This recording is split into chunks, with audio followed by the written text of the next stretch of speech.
செய்தி நேரத்தின் பிரதான அனுசரணை பாரிஸ் லா சப்பல் விடி கேஷ் அண்ட் கரி. வீட்டரசிகளின் விருப்பத்துக்குரியவர்கள் விடி கேஷ் அண்ட் கேரி.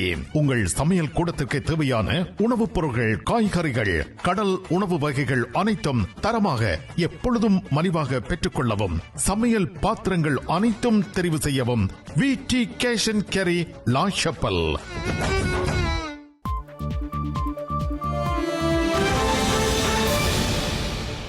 வணக்கம், இது ஐபிசி தமிழின் செய்தி நேரம். முதலில் தலைப்புச் செய்திகள்.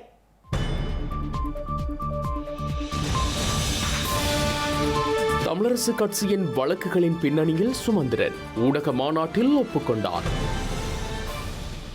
கிளிநொச்சி ஊடகவியலாளரை தாக்கிய சந்தேக நபர்களுக்கு விளக்கமறியல், அடையாள அணிவகுப்பிற்கும் உத்தரவு. படுகொலை தொடர்பில் மௌனம் காக்கும் ஸ்ரீலங்கா அரசாங்கங்கள், அனுர ஆட்சியிலும் தொடர்வதாக சிவாஜிலிங்கம் குற்றச்சாட்டு. பாலியல் வன்கொடுமை செய்யப்பட்ட அண்ணா பல்கலைக்கழக மாணவிக்கு இழப்பீடு, மேலதிக விசாரணைகளுக்காக சிறப்பு குழு. இங்கிலாந்து மற்றும் வேல்ஸின் பெரும்பகுதியில் தொடரும் பனிமூட்டம், விமான சேவைகளும் பாதிப்பு.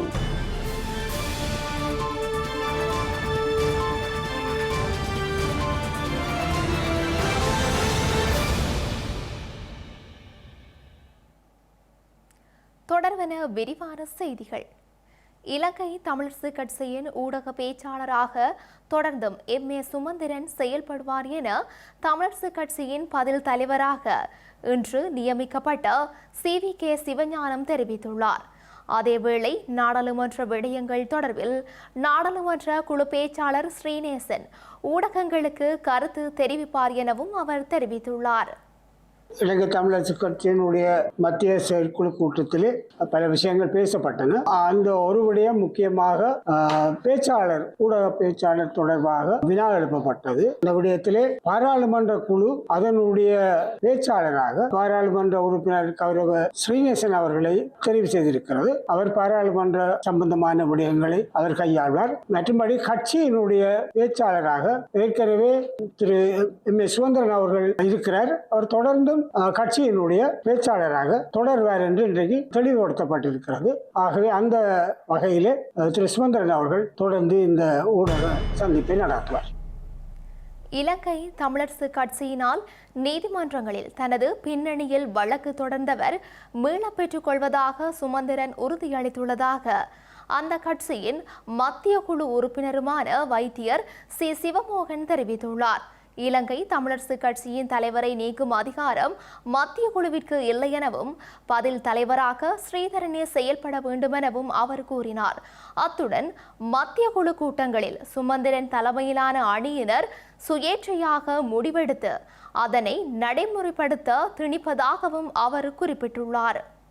இறுதி தீர்மானங்கள் எடுக்கிறது சாப்பாட்டுக்கு போகும்னு சொல்லிட்டு எடுக்கிறது. இன்றைக்கும் அதான் நடந்தது. இதே போலதான் தேர்தல் நியமன குழுவுக்கு நடந்தது. இது இந்த செயலாளர் இருக்கைக்கு இந்த கட்சிக்கு இவ்வளவு மோசமான நிகழ்வு நடந்து கொண்டிருக்கு. தலைவரை நீக்கும் அதிகாரம் இந்த மத்திய குழுவிலே எவருக்குமே இல்லை. அதை நான் நேரடியா பதிவு செய்துட்டு இன்றைக்கு வெளிநடப்பு செய்துள்ளேன். எனவே என்னுடைய நோக்கம் இந்த கட்சியை சீராக்குவதுதான். வழக்குகளை பின்வாங்குவதாக சுமந்திரன் வாக்குறுதி வழங்கி இருக்கிறார். அவரால் சாட்டப்பட்டவர்களான் வழக்கு போட்டார்கள் என்பதுக்கு இது ஒரு சாட்சி. எனவே அவர் அந்த ஆக்களை பின்வாங்கி, அந்த வழக்குகளை பின்வாங்கினா நானும் வழக்குகளை பின்வாங்கி பொதுச்சபைக்கு போறதுக்கு தயாராகத்தான் இருக்கிறேன். மற்றும்படி இன்றைய இந்த முடிவு என்ன இவர்கள் எடுத்து உங்களுக்கு சொன்னார்கள் என்று எனக்கு தெரியாது. தலைவரை தலைவர் பதவியிலிருந்து நீக்க முடியாது. நாங்கள் கேட்டுக்கொண்டது தலைவர் தலைவராக இருக்கட்டும், பதில் தலைவர் கூட்டங்களை நடத்தட்டும் என்று. ஆனால் அவர்கள் அது ட்வீட் பண்ணப்பட்ட செய்தியை வெளியில விடுகிறார்கள் நினைக்கின்றேன். அது செய்தி அல்ல. தலைவர் தலைவராக இருப்பார், பதில் தலைவர் அந்த கடமைகளை ஆற்றலாம். இது என்னுடைய நிலைப்பாடாக. ஸ்ரீலங்காவின் ஜனாதிபதி தேர்தலில் அனுமதியின்றி வேட்பாளராக போட்டியிட்ட அரியநேத்திரனை கட்சியிலிருந்து நீக்குவதற்கான பிரேரணை முன்வைக்கப்பட்டுள்ளதுடன் சிவமோகன் உட்பட பலருக்கு எதிராக ஒழுக்காற்று நடவடிக்கை மேற்கொள்ளப்படவுள்ளதாக இலங்கை தமிழரசு கட்சியின் ஊடக பேச்சாளர் எம்.ஏ. சுமந்திரன் தெரிவித்துள்ளார். இலங்கை தமிழரசு கட்சியின் நாடாளுமன்ற ஊடக பேச்சாளராக ஸ்ரீநேசன் முன்னதாக தெரிவு செய்யப்பட்டுள்ள நிலையில் கட்சியின் ஊடக பேச்சாளராக எம்.ஏ. சுமந்திரன் தெரிவு செய்யப்பட்டதென்பது மக்கள் மத்தியில் விமர்சனத்திற்கு உள்ளாகியுள்ளது. நாங்கள் சில ஒழுக்காட்டு நடவடிக்கைகள் சம்பந்தமான தீர்மானங்கள் எடுத்திருக்கிறோம். அதிலே திரு சிவமோகன் அவர்களை கட்சியிலே இருந்து இடைநிறுத்தி அவருடைய நடவடிக்கைகள் சம்பந்தமாக விளக்கம் கோருவது என்கின்ற தீர்மானம் எடுக்கப்பட்டிருக்கிறது. தேர்தல் காலத்திலே கட்சியினுடைய வேட்பாளர்களை நேரடியாக தாக்கி ஊடக சந்திப்புகளை நடத்தின குற்றச்சாட்டோடு வேறு பல குற்றச்சாட்டுகளும் இருக்கிற காரணத்தினாலே அவரை இடைநிறுத்தி விளக்கம் கோருவது என்று தீர்மானிக்கப்பட்டிருக்கிறது.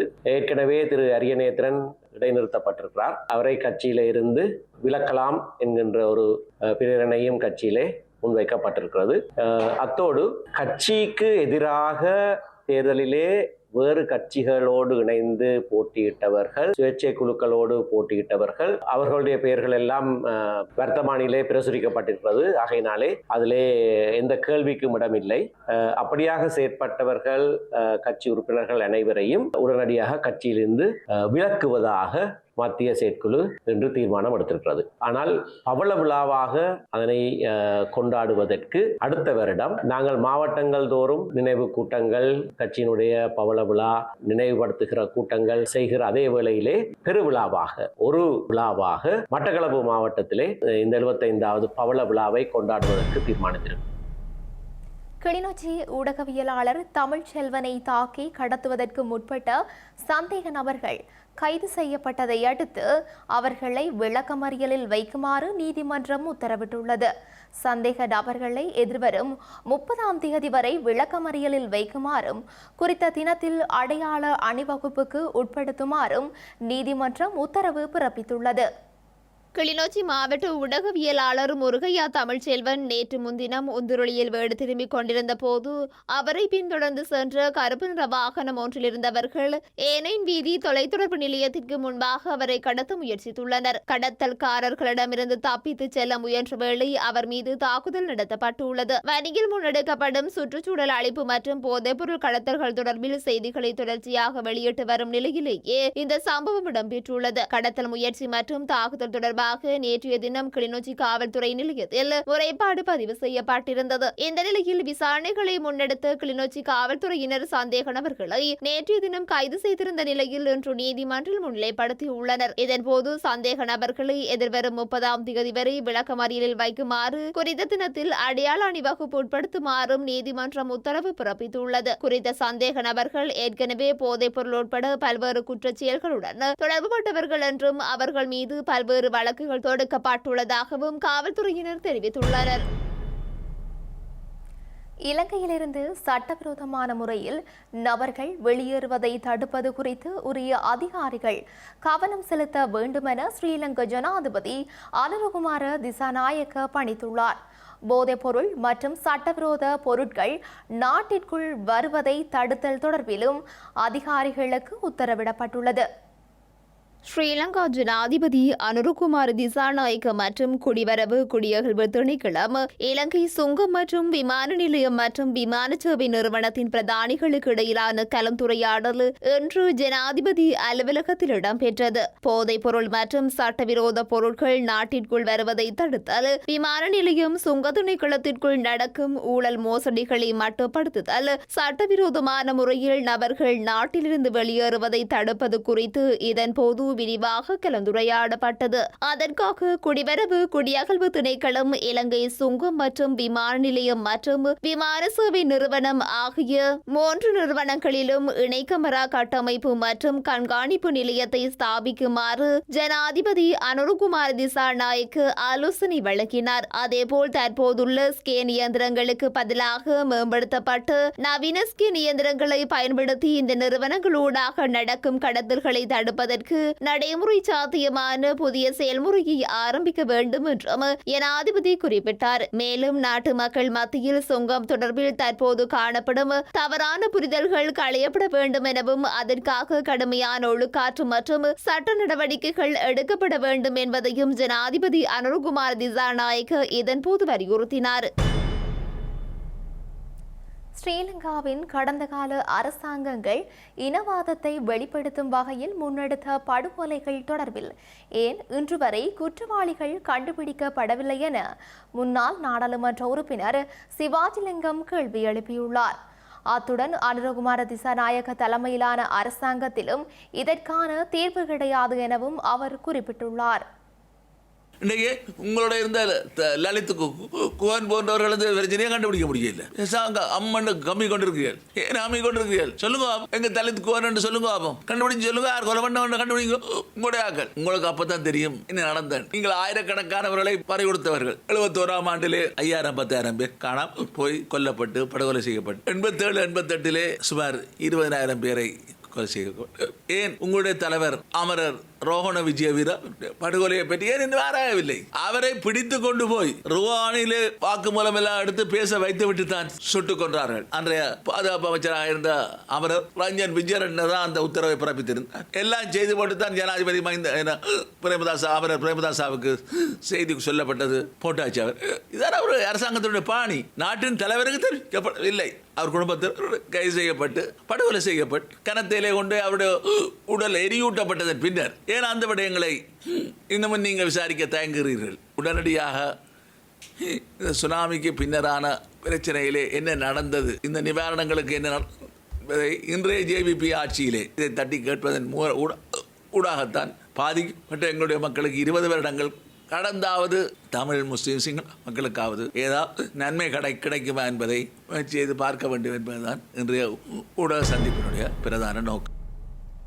இலங்கை ஆசிரியர் சங்கத்தினர் வடக்கு மாகாண ஆசிரியர்களுக்கான இடமாற்றங்கள் உட்பட பல்வேறு விடயங்கள் தொடர்பில் வடமாகாண ஆளுநருடன் கலந்துரையாடல் ஒன்றை முன்னெடுத்துள்ளனர். இலங்கை ஆசிரியர் சங்கத்தின் பிரதிநிதிகள் மற்றும் வடக்கு மாகாண ஆளுநர் வேதநாயகன் ஆகியோருக்கிடையில் முக்கிய விடயங்கள் தொடர்பில் கலந்துரையாடல் ஒன்று இடம்பெற்றுள்ளது. குறிப்பாக வடமாகாணத்தின் யாழ் மாவட்டம் தவிர்த்து ஏனைய 4 மாவட்டங்களுக்கும் முதல் நியமனம் கிடைத்த ஆசிரியர்களின் இடமாற்றங்களை நடைமுறைப்படுத்துவது தொடர்பில் கலந்துரையாடினர்.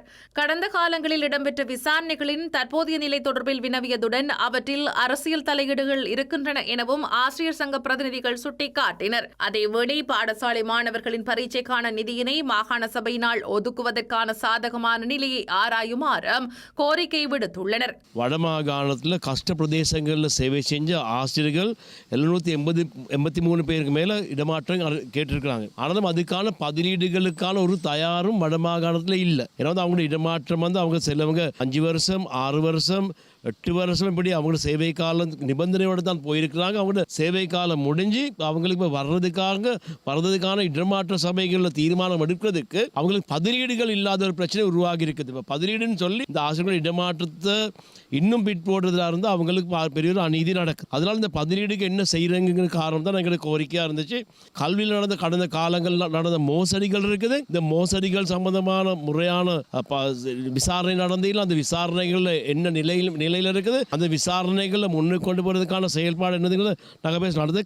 பாடசாலைகளை காசு அறுவிடுறது நாங்கள் காண்றோம். பாடசாலை மாணவர்களோட காசு அறுவிடுற செயல்பாடு நிறுத்த சொல்லி நாங்கள் சொன்னோம். அதோடு மாணவர்களோட கல்வியில் எங்களுக்கு தெரியும் இப்போ விசேஷமாக ஒவ்வொரு நிறுவனங்கள் மாகாணத்தில் பரீட்சை செயல்பாடுகளில் போகிறது மாகாண பரீட்சைகளுக்கு காசு அறுவிடுறது நடக்குது. இந்த செயல்பாடுகள் வேணாம். மாணவர்களுக்கு காசு அறுவிடுற செயல்பாடும் பரீட்சைகளுக்கு காசு அறுவிடுறது செய்ய வேணாம்ங்கிற காரணத்தை நாங்கள் சுட்டிக்காட்டு அவர்களின் கோரிக்கையை ஏற்றுக்கொண்ட ஆளுநர் குறித்த விடயத்தை பரிசீலித்து நடைமுறைப்படுத்துவது தொடர்பில் ஆராயுமாறு வடமாகாண கல்வி அமைச்சின் செயலாளருக்கு பணித்துள்ளார். இலங்கையில் கடந்த 3 மாதங்களில் 16 துப்பாக்கிச்சூட்டு சம்பவங்கள் ஒழுங்கமைக்கப்பட்ட குற்றக்குழுக்களால் நடத்தப்பட்டவை என ஸ்ரீலங்கா காவல்துறை ஊடக பேச்சாளர் சிரேஷ்ட காவல்துறை அத்தியட்சகர் புத்திகமனதுங்க தெரிவித்துள்ளார். ஒழுங்கமைக்கப்பட்ட குற்றக்குழுக்களால் நடத்தப்பட்ட தாக்குதல்களில் 10 சம்பவங்கள் குறித்து 57 சந்தேக நபர்களை கைது செய்யப்பட்டுள்ளதாகவும் அவர் குறிப்பிட்டுள்ளார். பாதாள உலக குழுக்கள் ஒன்றுக்கொன்று அடிக்கடி மோதிக்கொள்கின்றன. அந்த மோதல்கள் தொடர்கின்றமை கவலை அளிக்கின்றது. 2023 மற்றும் 2024 ஆண்டுகளில் நடத்தப்பட்ட துப்பாக்கிச் சூட்டு சம்பவங்களை ஒப்பிடும்போது 2024 சிறிய அளவில் குறைவு காணப்படுகிறது. 2023 ஆண்டில் 120 துப்பாக்கிச் சூட்டு சம்பவங்கள் நடைபெற்றுள்ளதோடு அவற்றுள் 65 சம்பவங்கள் ஒழுங்கமைக்கப்பட்ட குழுக்களால் நடத்தப்பட்டுள்ளன. 2024 ஆண்டில் அந்த எண்ணிக்கை 99 உள்ளது. இந்த சம்பவங்களில் 55 குற்ற கும்பல்கள் ஈடுபட்டுள்ளன. கடந்த சில ஆண்டுகளில் வன்முறை குற்றச் செயல்களின் அதிகரிப்பு இருப்பதாக மக்கள் பேசுகின்றார்கள். அதற்கான காரணம் குற்றங்கள் சம்பந்தமாக ஊடகங்களில் அதிகளவான செய்திகள் காணப்படுகின்றன. இருப்பினும் அந்த குற்றங்கள் அண்மைய காலத்தில் தீவிரமடைந்துள்ளது. ஆயுதமேந்திய கும்பல்களுக்கு இடையே ஏராளமான வன்முறைகள் உள்ளன. ஏனெனில் அவர்கள் போதைப்பொருள் வியாபாரத்தில் அதிக பங்குகளுக்காகவும் தங்களது பகுதிகளை கட்டுப்படுத்துவதற்காகவும் ஒருவருக்கொருவர் போட்டியிடுகின்றனர். வடக்கில் உள்ள தொன்மையான பிரசித்தி பெற்ற சிவாலயங்களின் விவரங்கள் தொகுக்கப்பட்டு சிறப்பு நூல் ஒன்று இன்று வெளியிட்டு வைக்கப்பட்டுள்ளது. இதன்போது வடக்கு மாகாண சுற்றுலாத்துறையின் சிறப்பம்சங்களை வெளிப்படுத்தும் காணொளி தொகுப்பொன்றும் வெளியிட்டு வைக்கப்பட்டுள்ளது. வடக்கு மாகாண பிரதம செயலகர் கேட்போர் கூடத்தில் இன்று இடம்பெற்ற நூல் வெளியீட்டு விழாவில் முதல் பிரதியை வடக்கு மாகாண சுற்றுலா பணியக தலைவர் பாத்திநாதன் வெளியிட்டு வைத்தார். இதன்போது வடக்கு மாகாண சுற்றுலாத்துறையின் சிறப்பம்சங்களை வெளிப்படுத்தும் காணொலி தொகுப்பும் வெளியிட்டு வைக்கப்பட்டது. குறித்த நூலில் தவறவிடப்பட்ட தொகுப்புகளை சுட்டிக்காட்டும் பட்சத்தில் அடுத்த நூலில் இணைக்க உள்ளதாகவும் 2016 ஆண்டு வெளியிடப்பட்ட காணொலியில் தவறவிடப்பட்ட பதிவுகளை தற்போதைய காணொலியில் இணைக்கப்பட்டுள்ளதாகவும் மாகாண சுற்றுலா பணியக தலைவர் பத்திநாதன் தெரிவித்துள்ளார். செய்திகளின் நிறைவாக மீண்டும் தலைப்புச் செய்திகள்.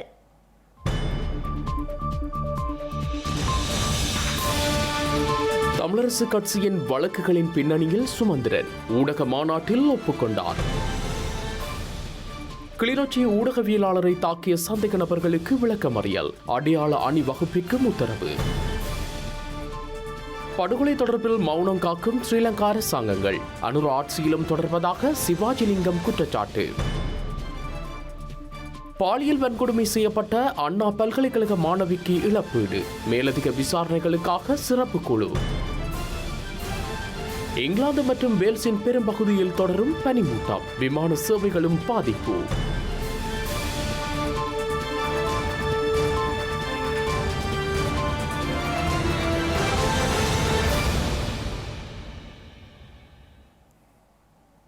இத்துடன் ஐபிசி தமிழின் செய்தி நேரம் நிறைவடைகின்றது. உடனுக்குடன் செய்திகளை அறிந்து கொள்ள ibctamil.com என்ற எமது இணையதளத்தை பார்வையிடுங்கள். வணக்கம்.